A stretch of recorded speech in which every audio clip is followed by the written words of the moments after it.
Bagi saya 3 bulan lah, bukan macam mereka janji. Dalam 100 hari kita boleh selesai kepala otak dia.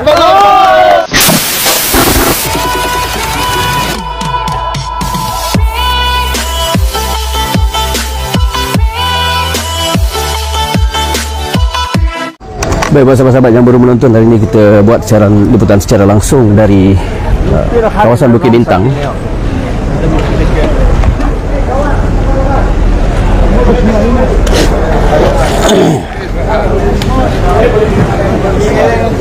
Kedai ini tengok ah, disikir dia langsung datang kedai ini, saya percaya. KPDN pun datang. Ini bukti kita tunjukkan. Kita bukan marah warga asing, dia pun manusia. Tapi mana undang-undang? Jom.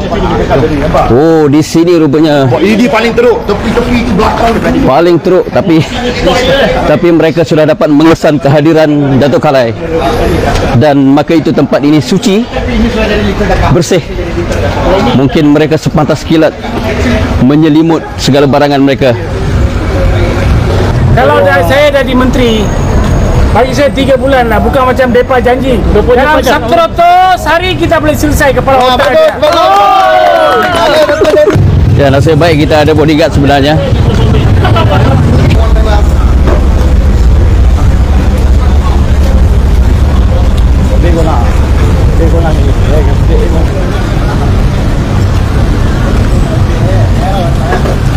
Mudah-mudahan bagi ruang yang begitu besar. Mana kerja kawan? Sorry. Saya kerja pavilion. Di sini, pavilion lokal. Oh, bagus. Salah. Datuk. Ya. Baru sampai sudah pandai cakap bahasa Melayu. Dia sudah pandai. Saya percaya harga-harga tidak ditetapkan. Harga langsung tidak ditetapkan. Mana harga? Mana kita tengok harga? Bagi senarai harga tidak ada langsung. Kalau kita masuk restoran, benar itu. Harga barang tidak ada. Suara tak jelas. Aduh. Kalau datang angka tak cukup bayar. Kalau datang angka tak cukup bayar.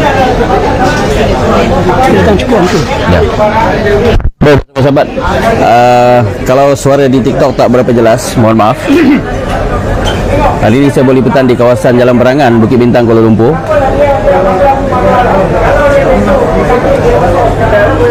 Takkan embassy Bangladesh nak tolong dia. Negara kita yang harus tanggung. Tengok makanan dibiar macam ni. Dibiar.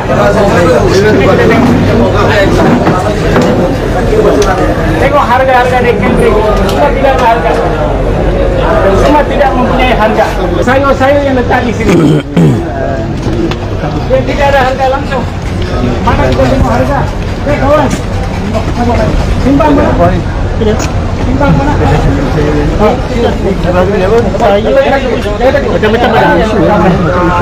Macam-macam isu rupanya di Bukit Bintang. Apa khabar?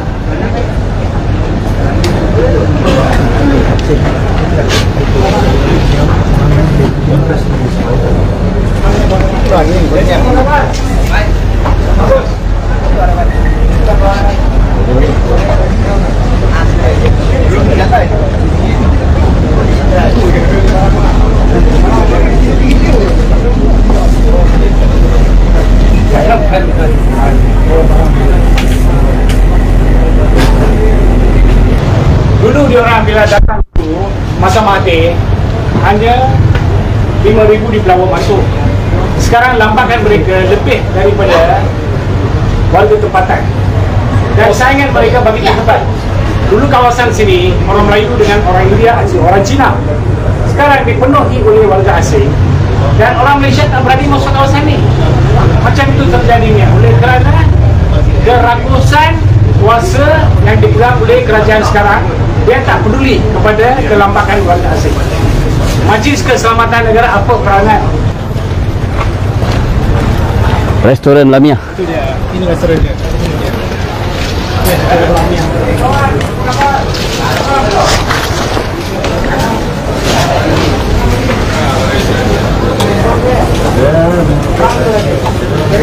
Okey dah suara? Suara okey. Chinese okey, tapi you jadi cashier macam mana? Tengok inilah cara mereka Semua lari ya? Menipu kerajaan kita. Kawan kita Seta Melayu, nama Pak Muhammadullah. Dia jadi cashier di kedai ini. Kedai perniagaan dijalankan oleh Bangladesh. Tapi bila kita tanya, dia kata orang Cina. Mana Cina tu kita tahu lah. Kalau jual gas mah, boleh tengok dalam, boleh ya? Kedai Cina mana ada gambarnya? Inspektor Kesihatan langsung masuk kawasan ini semua. Ini semua okey dia. Siapa kita tahu, kita lah bagi tahu. Warga asing. KPDN harus tengok gas. Bolehkah kedai dia pakai gas macam ni dia jual? Tengok tempat masakan semua. Bagi tu titik. Kita bukan musuh kepada pegawai kerajaan dari immigration, custom, KPDN. Kita hanya bekerja sama dengan mereka. You tak buat kerja, biarlah kita buat. Sebagai rakyat Malaysia yang junjung duli yang maha mulia Seri Paduka Baginda, saya setia kepada negara saya, di mana saya lahir, saya mati pun sini juga. Maka oleh kerana you tidak tonjol, saya tonjolkan kepada anda. Kawan, you mana lagi? Beras ada begitu banyak. Adakah beras dia mempunyai lesen, runcit atau burung didapatkan? Tidak ada, dia jual. Apa kabar kawan-kawan?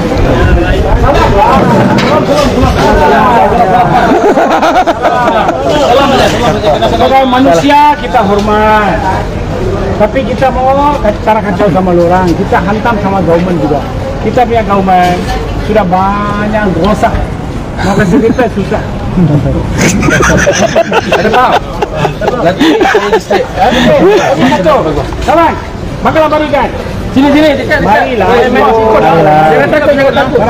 Mau tanya ikut dah. Saya cekal dekat. Hidup Bangla. Cekal lah. Hidup Bangla. Hidup Bangla. Orang Malaysia. Gila. Okey. Kawan.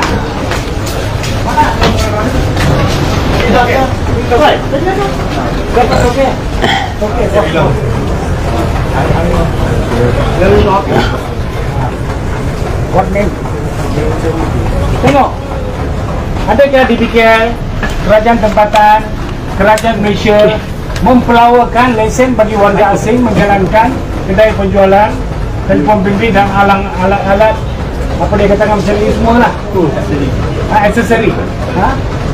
Tapi kita punya kawan boleh bagi dekat lah. Tiga.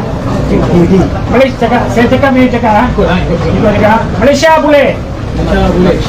Malaysia boleh. Bangla apa pun boleh. Dia kena ada harga.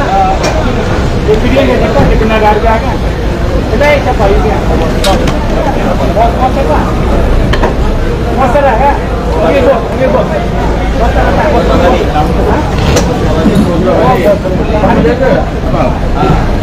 Ini semua keluar yang Melayu. Dia tahu kalau ujung sana kita datang, dia punya Ricky dia banyak kuat. Dia akan bagi tahu tonton lah dia tonton, dia cakap ada terja, dia akan adakan satu orang Malaysia di duduk sini, dia cakap bos tak ada. Takkan satu Malaysia bos tak ada bila kita terja. Wayang kuat, lagi kuat daripada filem Tamil. Bollywood kah, semua pun kalah. Satu Malaysia dia KPDN lah, saya bagi tahu. You turun dia cakap, yang berapa harga? Kenapa tidak ada harga? Saman dia rampas barang. Ini kedai Bangla dia jual macam-macam. Mana pergi KPDN? Kalau kita tunding, you kata kita action pula. Ini bukan action, kita nak tunjulkan. Betul tak okey? Marilah. Kawan. Marilah mau kawan. Mau kawan. Mau kenal atau mau kenal? Rasul Ahmed. Muhammad Rasul Ahmed. Muhammad Rasulullah. Rasul Ahmed. Rasul Ahmad, dapat sedap lama. Kita bagi isyak. Sudah lama duduk Malaysia, berapa lama? Itulah sini. 10 tahun. 10 tahun, hebat tu. Di kawasan Bukit Bintang. Di sini kita percaya bahawa ada pelacuran bermaharaja gila. Kedai rumput bermaharaja gila. Kedai handset, restoran dan kegiatan-kegiatan jenazah semua berlaku di sini. Ada setengah orang bila kita terja dia katakan kalau tidak ada pelacuran lebih banyak kes jenayah perogolahan akan berlaku. Dalam logik kita boleh terima sedikit, tapi negara ini ada undang-undang. di negara luar, di Singapura ada pelacuran.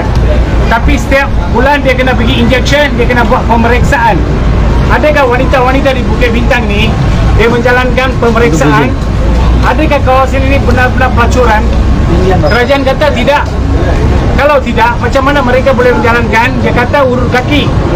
Tapi bila masuk dalam, dia akan mempelawakan, dipercaya dia akan mempelawakan kerja-kerja tambahan.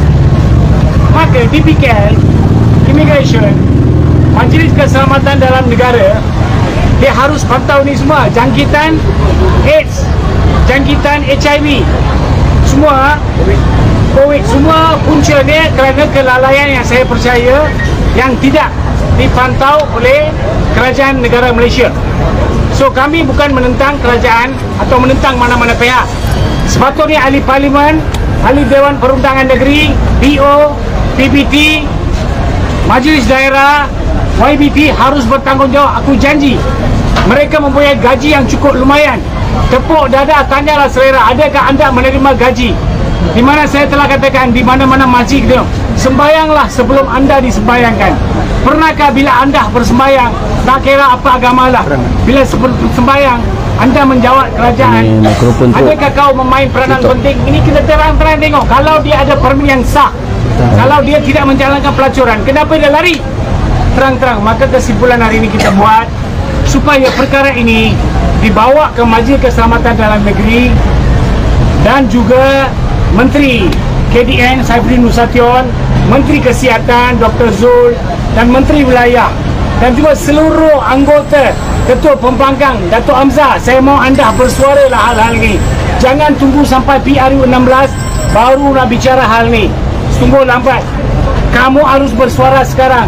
Daripada perikatan ke, daripada kerajaan madani ke, kita rakyat Malaysia, kita bersatu untuk menangkis, mencantas lambakan warga asing di negara kita tanpa izin. Sebelum ni kita tak jumpa warga asing yang menggaji orang tempatan pula.